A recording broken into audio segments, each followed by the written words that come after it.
Let's be honest with each other. It does not matter if you're 5 years old or 50. At some point in time, we all have fantasized of being Batman. Simply because he's fucking cool. And yeah, Superman is cool and Spider-Man is cool too, but Batman, he's a motherfucking badass. And not only because he's a mentally ill orphan that dresses up like a bat and has anger issues, but also because he's a human and that makes him relatable. But the big question today is, who is the most relatable and accurate Batman in the live action movies? Well, in order to answer that question, I spent countless hours doing research and reading various artifacts to arrive at the ultimate answer.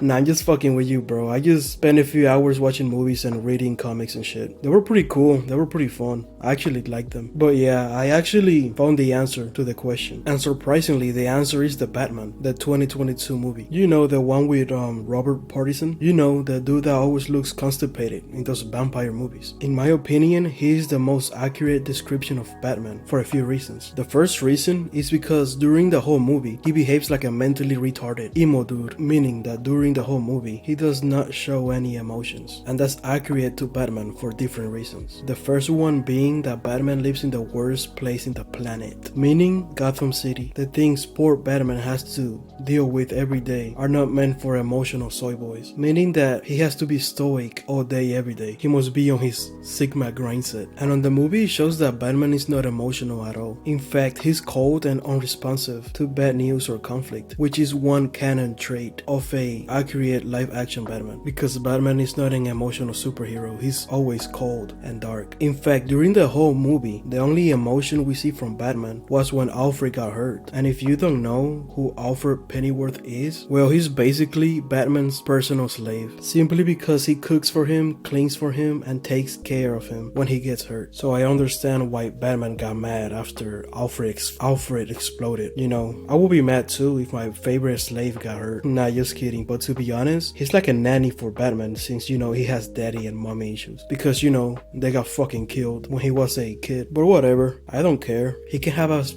many slaves as he wants. After all, he's fucking rich as fuck. He's a fucking billionaire. But you know, moving on, the second reason of why the movie is an accurate description of the Batman is because it shows the detective side of Batman. And as we all know from the comics, Batman is the best detective in the world, which is not shown a lot in the movies apart from the one made in 2022. And that's a shame. And it's sad because in other movies, they just showed him as a playboy billionaire that beats up people in the middle of the night. And he is so much more than that. He can beat up anything and everybody with prep time, since he has a genius level IQ. But to be honest, it sounds like I'm glazing him too hard, and I just want to mention that I'm not gay. I just like Batman a little bit, that's all. Side note, now that I think about it, he might be an Opium fan because, you know, he dresses all black and shit. Also, he might be fucking forklift certified because he's a fucking genius. But the third reason why the movie's actually accurate to the Batman is because the movie's dark. For the first time ever, we saw Batman and Gotham as they are supposed to be. Dark and horrific, full of crime and death. In every corner, there's either a body or a pile of trash. Kinda like New York, but better, since Gotham don't have mutated rats, nor minuscule apartments that goes for $2,000 a month in rent. And that is simply because we have the Joker blowing up buildings every Monday night, and then we have Mr. Freeze freezing people like ice cubes every Tuesday night, and then we have the Riddler blowing people up if they don't get his riddles right every Wednesday night, and finally we got Scarecrow scaring niggas just for fun every fucking Thursday night. But in the movie, you actually see people died, either getting fucking shot, poisoned, beating up, or actually just fucking exploding, which is accurate because Gotham is supposed to be one of the worst places ever, since there is always violence and death everywhere. And that's why I like this movie, because it represents the comics in a perfect way. Batman is a complicated character that cannot be explored nor described in any other ways than dark, mysterious, cold, troubled, and fucking sexy. No homo though, no homo. But yeah, also, fun fact, I didn't want to tell you this, but Batman is actually my homie, and he told me that if you don't like my video and subscribe to my channel, he's gonna beat you up and lock you up in Arkham Asylum so you can get pecked by Harley Quinn.